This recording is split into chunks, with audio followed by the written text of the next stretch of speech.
¿Qué tal? ¿Cómo están amigos y amigas de esta comunidad? Como siempre un gusto, como siempre un placer.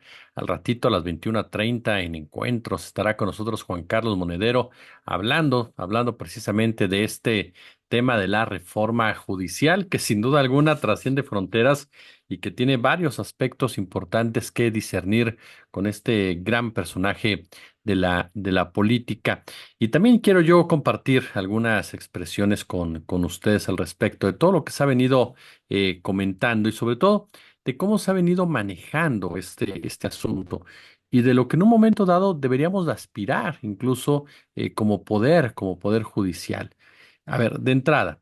¿Qué ha pasado en materia informativa? Una jueza federal que concedió una suspensión provisional con el objetivo de que la Cámara de Diputados no pudiera avanzar con la discusión de la reforma al Poder Judicial, bueno, concedió la suspensión definitiva, por lo que ordena al Congreso de la Unión abstenerse de enviar la reforma a los congresos locales para su aprobación en tanto no se resuelve el fondo del asunto. Es decir, la postura por parte del Poder Judicial es el mismo de invadir facultades de otro poder de la Federación que no está sometido al mismo, sino que son igualitarios, digámosle de esa manera, cada uno con una labor y en este punto el Poder Judicial quiere impedir que el Poder Legislativo pues haga su trabajo, haga para lo que está diseñado, para lo que está estructurado y sobre todo, para lo que fue votado.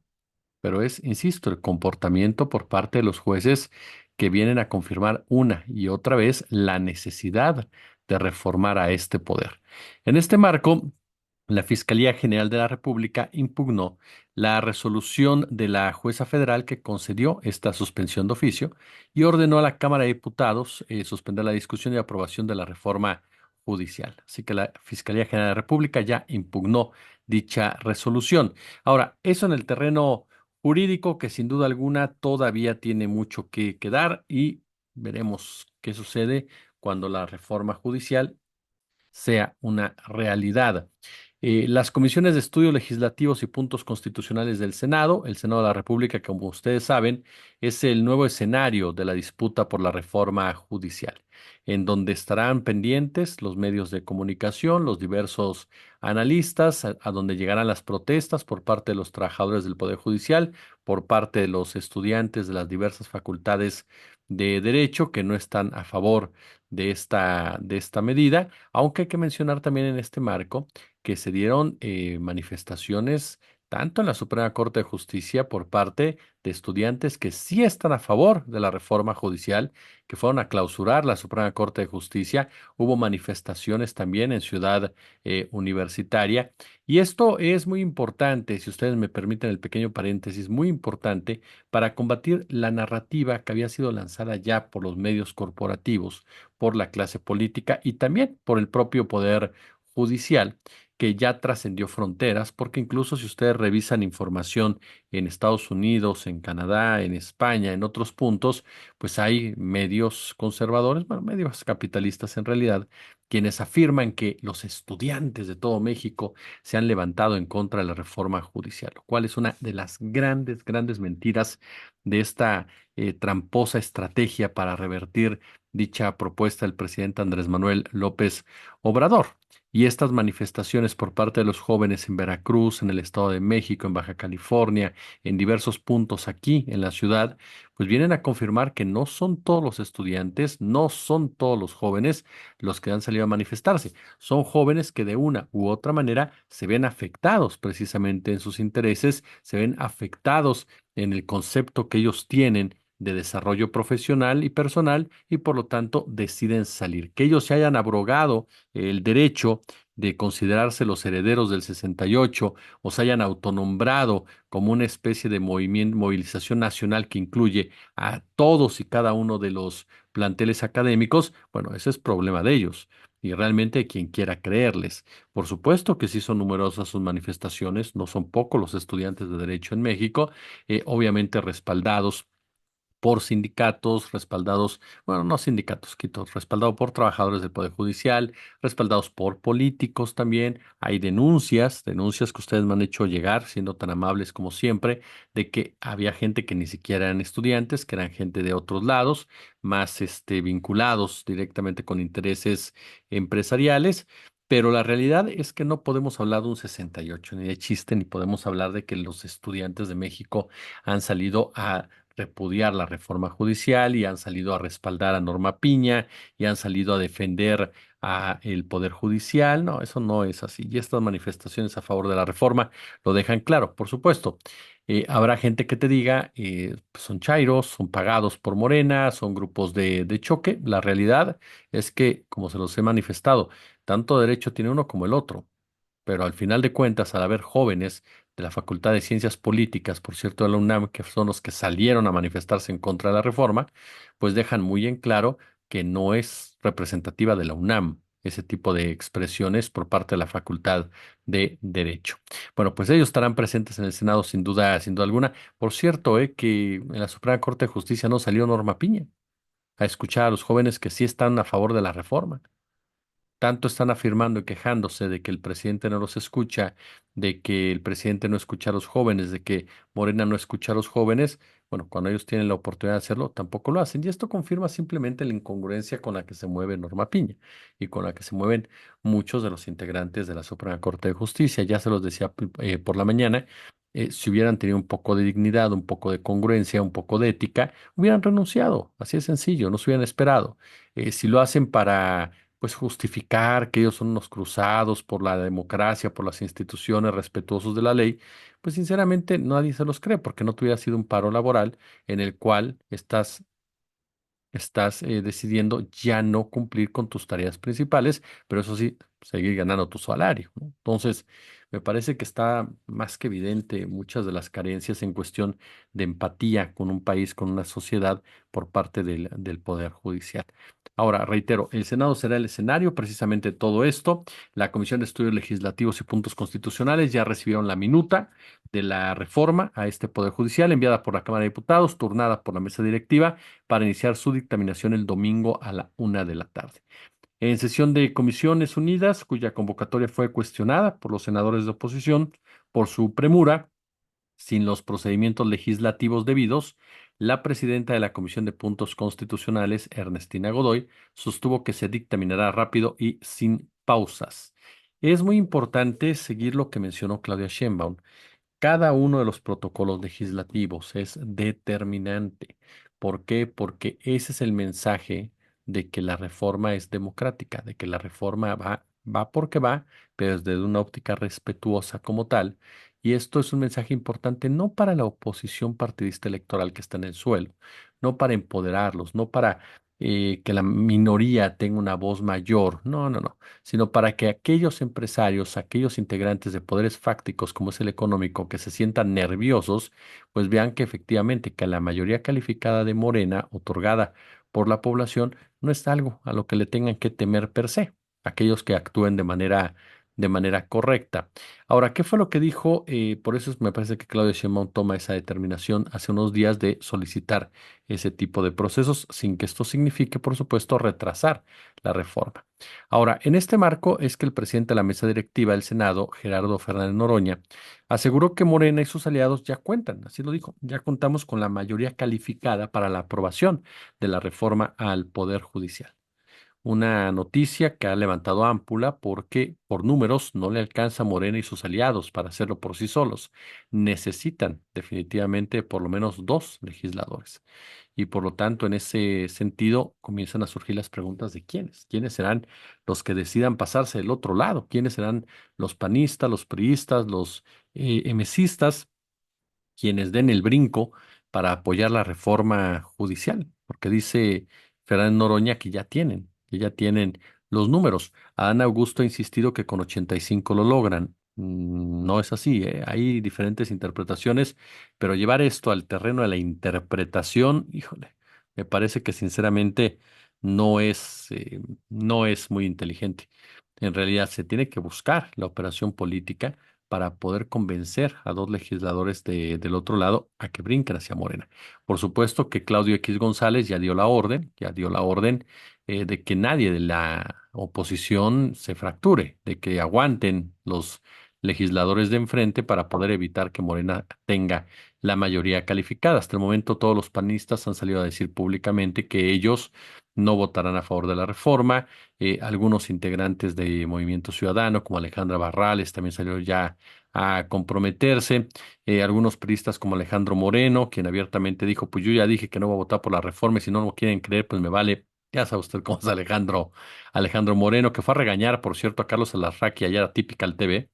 Le fue a por una regañada Alejandro Moreno a Carlos Alarraqui por las críticas que ha lanzado Alarraqui, que ha lanzado Pedro Ferriz, de que traicionaron a Xóchitl, traicionaron a la oposición, traicionaron a los votantes de oposición, en fin, porque no siguieron con el tema del fraude. No, bueno, de verdad, Alejandro Moreno se puso pinto a Alarraqui, casi casi les dijo, no digas estupideces, no digas tonterías. ¿No? Aquí estamos y por lo tanto pues tenemos que trabajar con lo que hay y no caer en ese tipo de, ya sabe usted cómo habla Alejandro Moreno. Y el Arraqui calladito, calladito, nada más bajando la cabeza y diciendo, no, pues sí, no, pues sí, no, pues sí. Hubiera estado maravilloso ver a Alejandro Moreno con Pedro Ferriz. ¿No? Porque Pedro Ferriz le encanta vivir del cuento, entonces él sigue con su rollo del fraude y todo, ya se peleó con Xóchitl Gálvez, es decir, él seguramente dentro de algunos días se va a proclamar presidente de la República, o sea, Pedro Ferriz será algo así como el nuevo monarca, ¿no? En un universo paralelo en donde los ovnis son los que votaron, entonces él seguramente encontrará el algoritmo suficientemente serio para consolidar, ¿no? Su trayectoria política y ser nombrado Pedro I. Ahora, por supuesto, junto con aquellos que dicen que nos van a quitar las casas a raíz de lo que hizo Martí Batres, que ya llevó el comunismo a la Ciudad de México y que nos van a quitar desde las vacas, los perros, las casas, ni hablar, por supuesto, de las caguamas, en fin, va a haber un desastre con todo esto. Bueno, perdón por el mal chiste, pero lo que voy es esto. Alejandro Moreno ya rechazó también esta opción. Amalia García ya dijo que tampoco va. Carlitos Aguirre dijo algo muy cierto en una mesa con Manuel Pedrero. Amalia García tiene una enemistad muy fuerte con López Obrador, difícilmente por eso va a dar el brinco. Entonces vamos a ver qué sucede, ¿no? Yo insisto en que lo más probable es que sí sean dos priistas los que se inclinen por esa decisión. Veremos qué pasa, pero también hay que cuidar mucho las manos del Partido Verde Ecologista de México. ¿Por qué razón? Porque va a haber muchos cañonazos de dinero. Yo sé y ustedes me lo han dicho, difícilmente alguien se quiere pasar al lado perdedor. No lo crea. Cuando el dinero es lo más importante y no tienes principios, no te importa estar en el lado ganador. No te importa estar en el lado correcto de la historia, como ha definido Morena sus banderas. Te importa estar del lado que te deje más. Y en ese marco yo le puedo garantizar que habrá empresarios, particularmente de la televisión, en el caso de Salinas Pliego, que van a presionar. Y habrá gente que se deje seducir por dinero. Así que vamos a esperar, por supuesto, y fundamental mantener cohesionado también, por supuesto, al bloque oficialista. Ahora, Fernando Noroña dio una conferencia de prensa entonces en la Cámara Alta y ahí afirmó que no hay ninguna preocupación de que se apruebe dicha reforma en el Senado la próxima semana. Hasta el momento hemos visto confrontaciones interesantes. Andrea Chávez los trae pariendo chayotes a los panistas con esto de que no han leído ni la iniciativa y ya están discutiéndola esto o están pidiendo más tiempo para saber de qué se trata. Lo decíamos por la mañana, no es posible eso, no es posible tanto cinismo y desvergüenza. Es una iniciativa que ya existe, que se presentó y hay gente que dice, es que se las dieron hace 2 días. Pues a eso se dedican. Si se las dieron sábado y domingo y van a legislar el lunes, pues ni modo, señores. El sábado y domingo se ponen a estudiar, para eso se les paga. O sea, no están haciendo otra cosa más que eso. Entonces se dedican a estudiar, se dedican a leer de qué se trata, por lo menos que sepan de qué se van a quejar, en pocas palabras. Pero no se puede decir, no, es que necesitamos más tiempo para estudiarla. Pues, ¿por qué? Tuvieron el tiempo suficiente para leerla. Ahora, algunos dicen, va muy rápido, Morena, puede ser, pero eso no tiene que ver con que la oposición haya leído o no haya leído precisamente dicha iniciativa. Ahora, en este punto yo le preguntaría a usted, amigo, amiga de nuestro canal. ¿Qué buscamos en realidad? Yo le soy honesto en este proceso de reforma judicial, escuchando a las diversas voces. Me queda claro que, y lo dije en la tarde con Manuel y lo dije en la mañana aquí en nuestra casa, un proceso para la democratización de la justicia debe comenzar por revisar al propio Poder Judicial, a lo que definen los expertos como el gobierno de los jueces. ¿Por qué? Porque hay pilares claves para entender la democracia y sobre todo la justicia en la democracia. Y estos son el Estado de Derecho, el imperio de la ley y la separación de poderes. Algo que lamentablemente en México no ha existido jamás en toda nuestra historia moderna. Y por lo tanto, no hay una independencia judicial. Lamentablemente nunca ha habido. Muy pocas voces han levantado ante esta realidad durante tantas décadas desde su interior. La mayoría han sido demasiado acomodaticios. La mayoría se ha dejado seducir por el poder presidencial por la buena o por la mala. Entonces, no ha habido un Estado de Derecho como tal en México, ha habido un Estado de cuates. No ha habido un imperio de la ley, ni mucho menos. No ha habido una separación de poderes porque hay un poder sometido, ha habido dos poderes sometidos a uno. Entonces, en realidad, lo que vemos ahora por parte del Poder Judicial, por eso es inédito, porque intentan mantener un status quo, un establishment, que lo único que ha demostrado es que no funciona.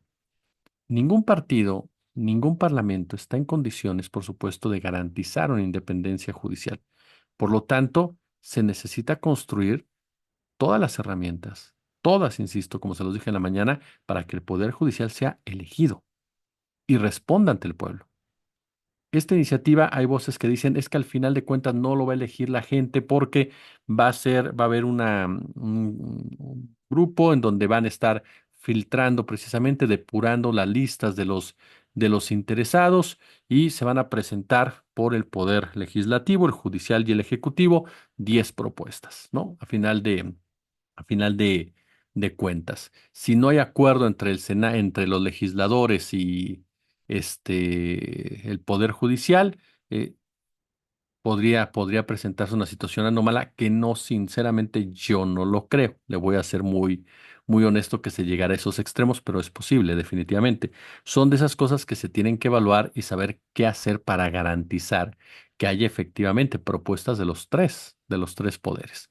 Eso me queda más que claro. Y sobre todo, checar muy bien quiénes son los integrantes del comité de evaluación, qué reglas van a tener para saber cómo van a elegir a las personas que aspiran a ser ministros, jueces o magistrados para que no se repliquen viejas mañas. Tienen que ser personas sumamente probas, sumamente honestas y con pleno conocimiento, por supuesto, de lo que es la ley. Eso me queda más que claro. Pero esos son puntos que hay que ir perfeccionando. Eso es un hecho. Pero tiene que ser el pueblo al que le responde el Poder Judicial. Punto. Una democracia fuerte, una democracia sana, no debe de temer reconocer la soberanía popular, hacerla efectiva, permitiendo que sean los ciudadanos los que determinen la composición del gobierno del Poder Judicial. Un gobierno que no sea monolítico, sino que sea abierto, capaz de reflejar la pluralidad que existe en México. Hoy más que nunca es necesaria una transición en la justicia, un cambio que elimine de una vez por todas el legado del autoritarismo, de la represión, de la arbitrariedad en las leyes, del neoliberalismo y en su planteamiento, en su aplicación y sobre todo en los valores que la conforman a la ley y al Poder Judicial. Por eso es que democratizar la justicia implica necesariamente que todas y cada una de las personas que forman parte del Poder Judicial ostenten un incuestionable historial democrático que parte de cómo sean elegidos. Nuestros jueces, perdón, viven aislados de la realidad, lo mismo que los ministros, lo mismo que los magistrados. El propio mecanismo de selección los incentiva precisamente a la reproducción de castas judiciales con sagas familiares que se remontan a decenas y decenas y decenas de años. Estamos hablando, por supuesto, que un poder judicial diverso, cercano, plural, conocedor de los problemas de las personas es clave, es fundamental. Un poder judicial que no perpetúe el privilegio de clase, sino que sea devoto en exclusiva a la justicia y que huya del positivismo insensible, ¿no? Que existe en muchos sectores a su alrededor. Nuestras facultades de derecho viven inmersas en lo que muchos expertos señalan como el escolasticismo medieval.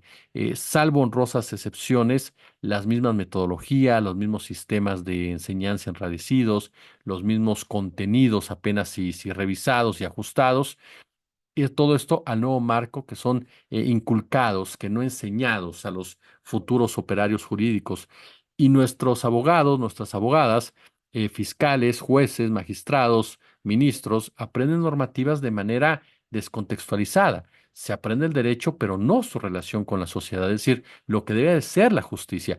No hay más vínculo entre las facultades de derecho y la sociedad. No existe más que algunas prácticas por ahí y debemos crear las formas que lleven a tierra el conocimiento jurídico. Ahora con lo que vemos de estas manifestaciones de las facultades de derecho, me queda claro que urge que humanicen la cultura legal, porque después de escuchar a estos jóvenes, me queda claro que muchos de ellos viven en otro lado y debemos construir una formación legal que haga de los derechos humanos su centro, pero también, ojo con eso, ojo con eso, no su periferia, que haga de las personas y no las instituciones el fin de la justicia, un derecho al servicio de la gente, una justicia humana que debe ser libre, que debe ser gratuita en algunos casos, que debe ser comunitaria, accesible, dotada de los recursos adecuados, de los que muchas veces carecen. Una justicia humanizada es una justicia democratizada.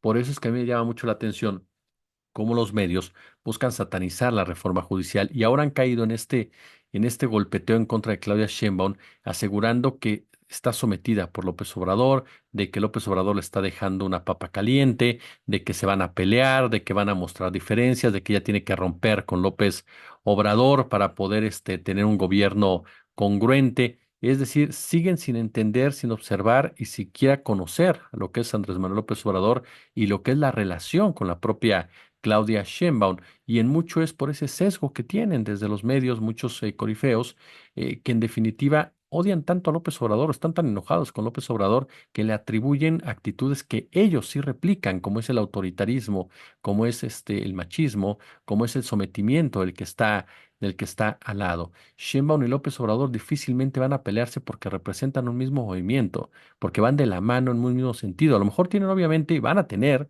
diferentes formas de ejercer el poder. Eso es un hecho, porque a final de cuentas López Obrador es un gobierno de transición, Sheinbaum es un gobierno de empoderamiento. Por lo tanto, claro que va a haber cosas diferentes, pero de ahí a que rompan entre ellos hay una distancia fundamental. Y la gran pregunta es, ¿por qué cree Héctor Aguilar Camín o Carlos Loret de Mola o Lorenzo Córdoba que Sheinbaum se va a poner de su parte? Aún no entiendo todavía las razones por las que creen ellos.